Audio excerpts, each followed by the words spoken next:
Shalom. Tuhan kita adalah Tuhan yang baik. Firman Tuhan berkata God is love, Allah adalah kasih. Dan juga firman Tuhan berkata bahwa Dia membuat segala sesuatu menjadi indah pada waktunya masing-masing. He makes all things beautiful in its time. Dan oleh karena itu kita bisa berkata bahwa God is good all the time. Ada satu lagu yang sudah lama juga ya, tapi lagu ini bagus sekali. Di hadirat-Mu ku bersujud, menikmati kehadiran-Mu. Ku buka hati saat ini untuk mendengar suara-Mu. Di hadirat-Mu ku bersujud, menikmati kehadiran-Mu. Ku buka hati saat ini untuk mendengar suara-Mu. Firman-Mu Tuhan, ya sungguh benar, menerangi jalanku. Firman-Mu Tuhan, menuntun hidupku. Ku bersyukur padamu. Oh, di hadirat-Mu ku bersujud, menikmati kehadiran-Mu. Ku buka hati saat ini untuk mendengar suara-Mu. Di hadirat-Mu ku bersujud, menikmati kehadiran-Mu. Ku buka hati saat ini untuk mendengar suara-Mu. Firman-Mu Tuhan, ya sungguh benar, menerangi jalanku. Firman-Mu Tuhan, menuntun hidupku. Ku bersyukur padamu.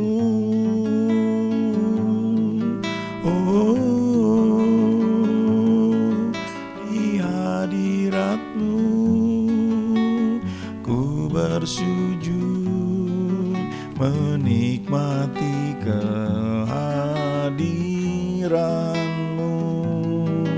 Ku buka hati saat ini untuk mendengar suara-Mu, untuk mendengar suara-Mu, untuk mendengar suara-Mu.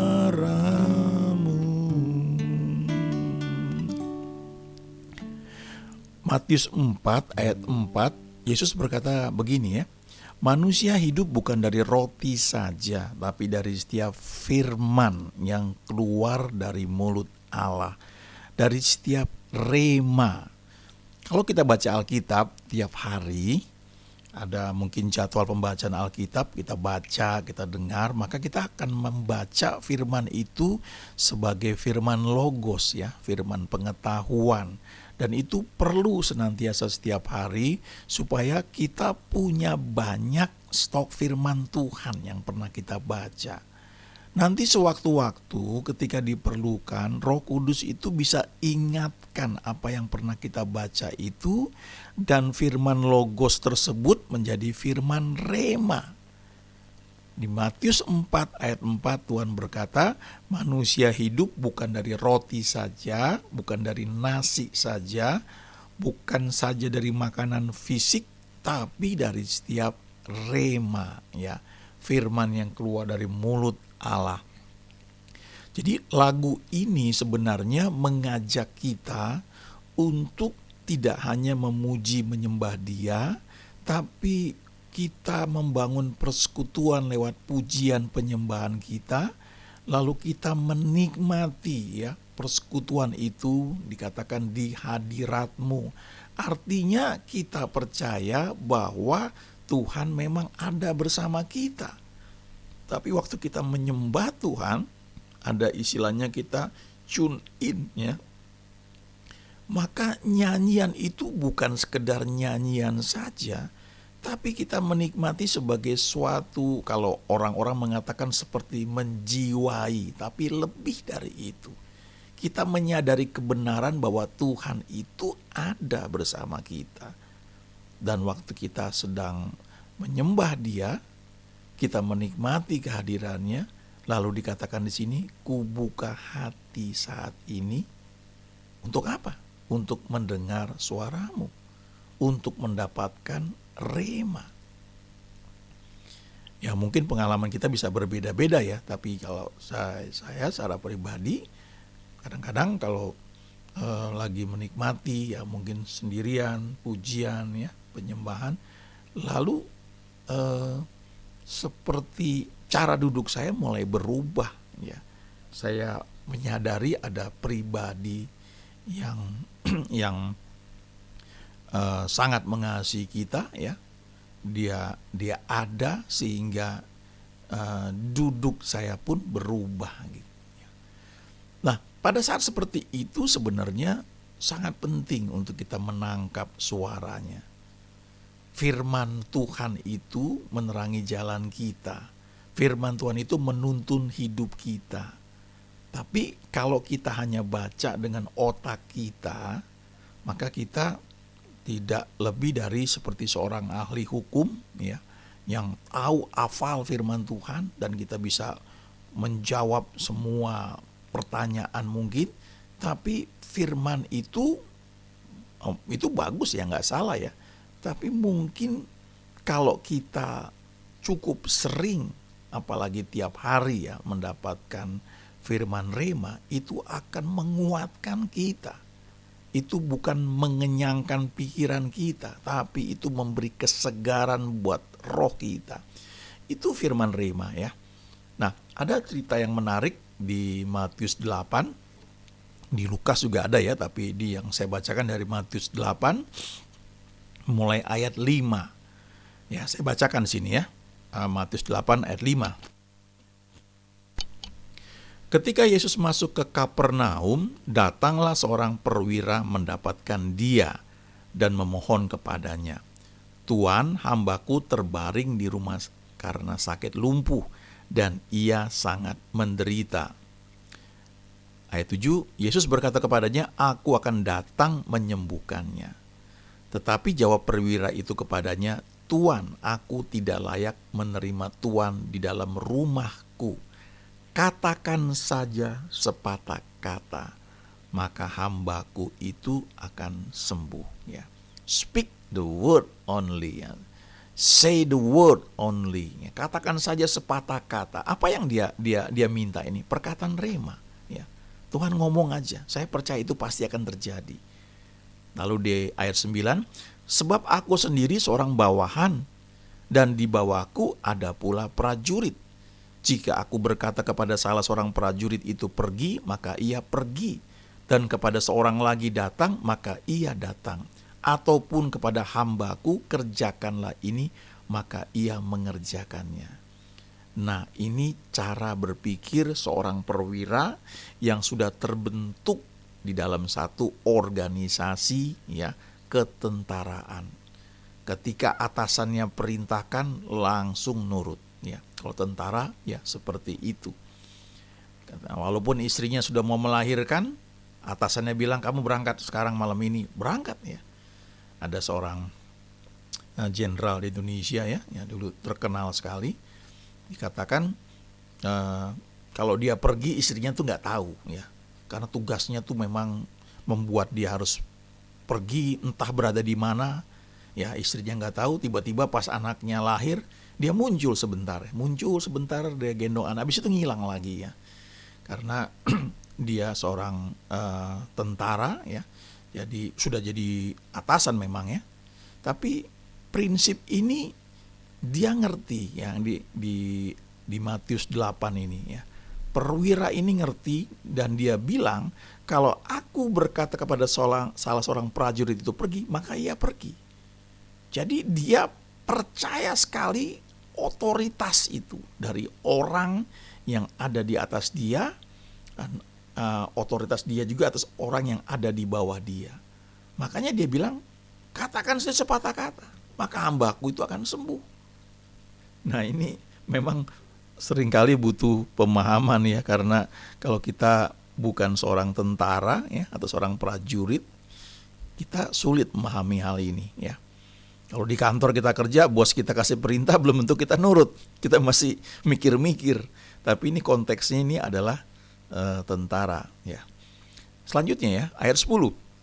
Setelah Yesus mendengar hal itu, heranlah ia dan berkata kepada mereka yang mengikutinya, aku berkata kepadamu, sesungguhnya iman sebesar ini tidak pernah aku jumpai pada seorang pun di antara orang Israel. Ya, saya lompat langsung ayat 13 ya. Lalu Yesus berkata kepada perwira itu, pulanglah dan jadilah kepadamu seperti yang engkau percaya. Maka pada saat itu juga sembuhlah hambanya. Kalau kita baca kitab Injil ya, Matius, Markus, Lukas, Yohanes, kita akan lihat banyak cara bagaimana Tuhan melakukan mujizat, menyembuhkan orang sakit, membangkitkan orang mati ya, dan buat banyak mujizat. Tapi salah satu mujizat yang dia buat oleh karena iman seorang perwira dari Kapernaum. Dan kalau kita baca di bagian Injil yang lain, Kapernaum itu termasuk kota yang juga dicela oleh Yesus ya. Ada beberapa kota yang dia sebut, salah satunya Kapernaum. Tapi ternyata di Kapernaum itu ada seorang perwira yang imannya membuat Yesus itu heran. Nah, kita belajar di sini ya, mungkin kita berasal dari lingkungan tertentu, tapi kita tidak harus sama dengan lingkungan itu. Kalau lingkungan itu adalah lingkungan yang mungkin gak percaya pada Tuhan. Kita lihat contoh di sini, perwira Kapernaum ini justru menjadi orang yang Yesus sendiri bilang, aku gak pernah ketemu orang seperti ini yang punya iman sedemikian gitu ya, di antara orang Israel. Jadi kita lihat iman dari perwira Kapernaum ini adalah dia menantikan Tuhan mau ngomong apa. Ngomong aja Tuhan, dan itu pasti terjadi. Ya, kalau kita berdoa sebenarnya ini salah satu hal yang luar biasa ya. Kalau kita dapatkan perkataan rema dari Tuhan, lalu kita lakukan, ini hasilnya sangat dahsyat. Di kesempatan lain kalau kita lihat ya, di Lukas 5 misalnya, waktu itu Simon ya dengan beberapa temannya sudah semalaman cari ikan, tidak ada hasilnya. Lalu mereka sedang mencuci jala mereka ketika Yesus naik ke perahu Simon, dan dia pinjam perahu Simon itu sebagai mimbar untuk dia mengajar banyak orang. Dan Yesus mengajar banyak orang, nah ini pelajaran yang penting ya. Waktu dia mengajar banyak orang, Simon pasti ada di situ karena itu perahunya Simon. Jadi Simon dengar apa yang Yesus sampaikan. Ya, ketika saya dapat kesempatan beberapa kali ya menerjemahkan hamba Tuhan, dia khotbah bahasa Inggris lalu saya terjemahkan, maka apa yang dia katakan itu sebelum sampai kepada jemaat itu lewat saya dulu. Ya, urapannya, bagaimana saya memilih kata yang tepat. Ya, walaupun tidak persis kata per kata karena nanti malah aneh, tapi saya menangkap spiritnya dari hamba Tuhan ini, lalu saya mulai menerjemahkannya dalam bahasa Indonesia. Maka urapannya itu lewat saya.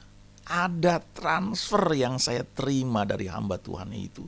Jadi Simon itu kira-kira kayak begitu. Waktu Yesus mengajar banyak orang dari perahu Simon, Simon ada di situ dan itu membuat dia berubah. Satu ketika waktu kuliah dulu ya, saya main musik di persekutuan mahasiswa ya. Dan waktu itu kami undang seorang hamba Tuhan ya untuk mengajarkan pujian penyembahan.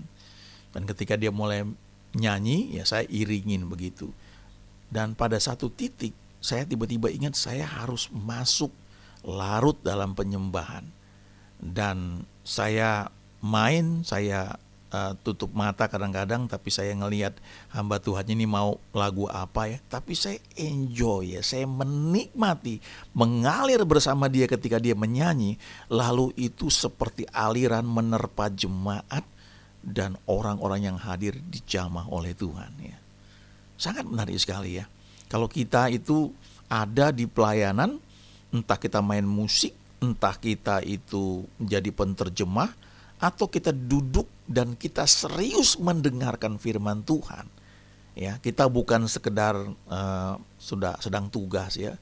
Banyak beberapa teman ketika sudah mimpin pujian lalu mereka ke belakang ngobrol santai, mereka nggak dengar firman, mereka bercanda dan sebagainya karena mereka berpikir tugas mereka cuma itu. Cuma mimpin pujian habis itu sudah gitu ya. Lalu nanti ketika firman selesai mereka buru-buru naik panggung lagi gitu. Sebenarnya sayang sekali ya. Sebenarnya orang-orang pertama yang akan mendapatkan rema firman secara spesifik itu adalah para pelayan Tuhan yang melayani Tuhan, yang ada di situ. Tapi mereka juga harus duduk mendengarkan sehingga mereka mendapatkan rema. Nah, Simon Petrus ketika Yesus sudah mengajar banyak orang, lalu Yesus bilang begini, sekarang bertolaklah ke tempat yang dalam, tebarkan jalamu. Nah itu perkataan rema dari Tuhan. Sebenarnya itu yang kita nantikan kalau kita sedang berdoa. Sebab kalau ada perkataan rema dan kita lakukan, mujizat terjadi. Nah kalau kita baca di Lukas 5 itu, Simon mengalami pergumulan karena logikanya bilang gak mungkin, orang saya sudah semalaman cari ikan gak ada hasilnya kok. Sekarang kan sudah siang. Tapi karena dia sudah dengar firman ketika Yesus mengajar banyak orang, dia merasakan ada urapan yang mengubah dia. Dia merasakan atmosfer yang beda sehingga dia bisa bilang, Tuhan, sudah sepanjang malam kami kerja keras ya. Guru, kami sudah sepanjang malam kerja keras dan tidak ada hasilnya. Tapi karena Engkau yang menyuruhnya, aku mau melakukannya juga. Dan waktu mereka lakukan perkataan rema dari Tuhan itu, mereka menangkap ikan begitu banyak sampai jala mereka mulai koyak. Seberapa sering kita mendapatkan rema waktu kita doa? Apakah kita cuma doa satu arah aja ya? Bla bla bla bla bla bla bla bla bla udah habis itu amin ya. Pernah enggak kita menantikan seperti lagu yang kita nyanyikan ya, di hadirat-Mu ya, aku menantikan menikmati kehadiran-Mu, ku buka hati untuk mendengar suara-Mu ya. Di kesempatan lain kalau kita baca di Yohanes ya, waktu itu Yesus sudah bangkit. Kemudian ketika dia bangkit, dia itu di pantai dan murid-muridnya sedang mencari ikan tapi gak dapat ikan. Lalu dari pantai dia teriak, hai anak-anak, ada gak lauk pauk, ada gak ikan ya. Lalu dia bilang begini, tebarkan jalamu di sebelah kanan perahu. Coba bayangkan nih, aneh gak ya? Kan kanan kiri bedanya apa gitu. Tapi perintahnya spesifik jelas, tebarkan di sebelah kanan perahu. Waktu mereka lakukan, langsung banyak ikan ditangkap. Itu perkataan rema, speak the word only ya. katakan saja sepatah kata, say the word only, ya. Itu kalau kita kita menantikan hal itu, dapat perkataan rema itu, lalu kita lakukan, itu hasilnya sangat-sangat luar biasa. Ini ada pengalaman bertahun-tahun yang lalu ya. Kami ya, saya dengan teman-teman waktu itu buat acara di tengah minggu, hari Rabu ya. Hari Rabu itu hari libur waktu itu. Pas hari libur kami buat acara namanya jalan-jalan di kebun teh ya, tea walk ya kita bilang ya, di Gunung Mas dekat Puncak. Nah, kami targetkan ada 400 peserta. Jadi kami pesan 10 bus. Tapi kita udah buat flyer, kita udah sebarkan. Waktu kita rapat terakhir ya, hari Sabtu sore kita rapat ya. Jadi tinggal Minggu, Senin, Selasa, Rabu tinggal 4 hari. Maka waktu itu jumlah peserta baru 40 ya. Targetnya 400, baru ada 40. Lalu kami rapat dan saya waktu itu dengan beberapa teman memang suka berdoa bersama. Lalu ketika rapat itu saya seperti merasa Tuhan bilang, ayo doa semalaman di puncak. Dan ajak ketua panitia sama satu teman lagi ya. Jadi cukup bertiga sebenarnya. Lalu saya datangi ketua panitia, saya bilang, yuk kita doa semalaman yuk. Terus kami punya pemimpin waktu itu bilang, kenapa mesti di puncak ya? Di Kelapa Gading aja tuh udah rumah kosong gitu. Jujur saya goyah juga waktu itu ya. Oh iya, kenapa mesti ke puncak ya? Tapi ketua panitia bilang gini, kalau Tuhan suruh di puncak ya kita nurut aja lah di puncak ya. Saya nggak lupa tuh kalimat itu ya. Lalu saya waktu itu baru pulang kantor ya, rapat terus pulang ke rumah, ke kos, mandi, lalu janjian ketemu di Sarinah ya, waktu itu masih ada McDonald di Sarinah, jam 9 malam ya, saya jemput teman-teman. Ternyata yang pergi itu ada, kalau nggak salah berempat atau berlima, saya lupa ya. Lalu kami pergi, kami ke rumah teman dulu untuk ambil kunci villa teman yang ada di puncak ya. Jam 11 malam baru kami berangkat dari rumah teman itu untuk ke puncak, dan macet luar biasa. Begitu sampai di villa itu ya, udah jam 1 pagi, capek, ngantuk. Tapi ada firman sebelumnya, Tuhan memberi dorongan, ayo doa di puncak. Ya kami lakukan. Saya ambil gitar dan susah sekali. Ya suasananya itu berat sekali. Saya punya teman 1 atau 2 sudah tertidur ya.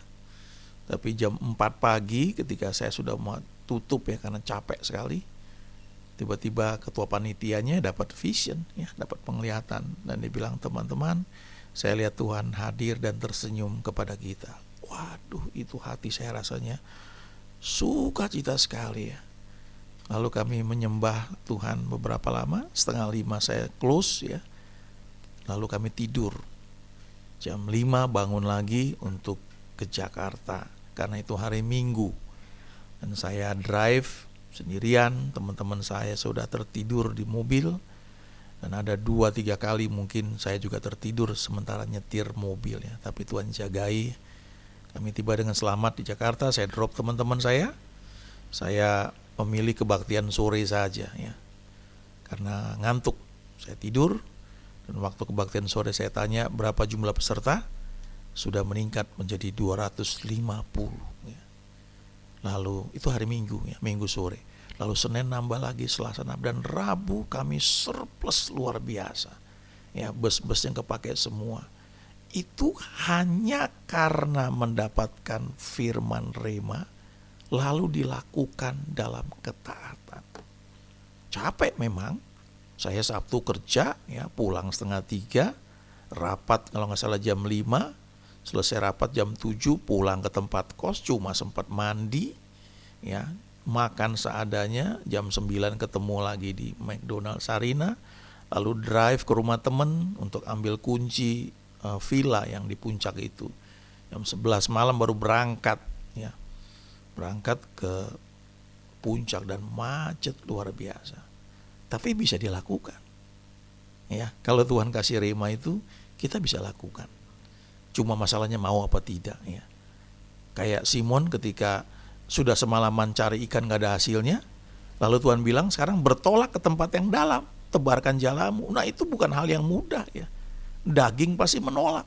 Sudah semalaman gak ada hasilnya, kok masa mau pergi lagi ke sana?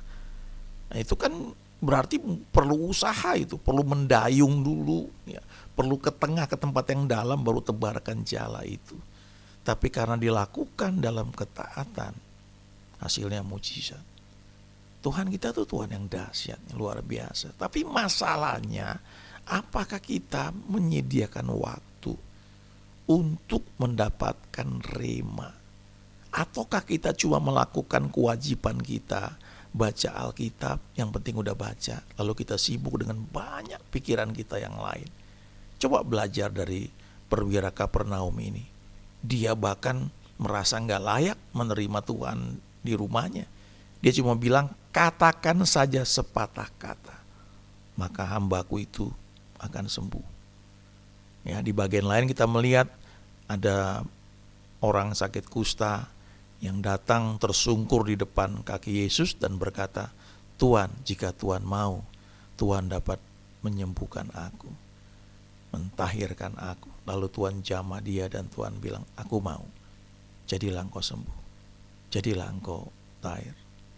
Kita baca kitab Injil itu banyak mujizatnya, terjadi dengan cara yang beda-beda. Tapi salah satu yang kita perlu pelajari adalah iman perwira Kapernaum ini. Speak the word only. Katakan saja sepatah kata, maka hambaku itu akan sembuh. Dan itu membuat Tuhan heran. Ya, biar cerita-cerita seperti ini yang ada di Alkitab bukan dicatat untuk sekolah minggu saja ya, tapi ini pelajaran untuk kita belajar jalan-jalannya Tuhan, bahwa Dia Tuhan yang baik. God is love, Allah adalah kasih. God is good all the time, Tuhan baik senantiasa. Dia membuat segala sesuatu menjadi indah pada saatnya masing-masing.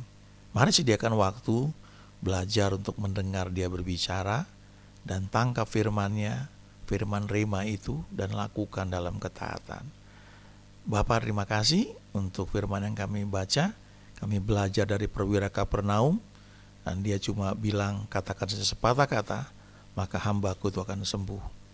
Ajari kami menangkap firman-Mu, firman rema yang secara pribadi Kau berikan buat kami, sehingga apa yang kami doakan, kami mengerti bagaimana melangkah mengikuti tuntunan Engkau.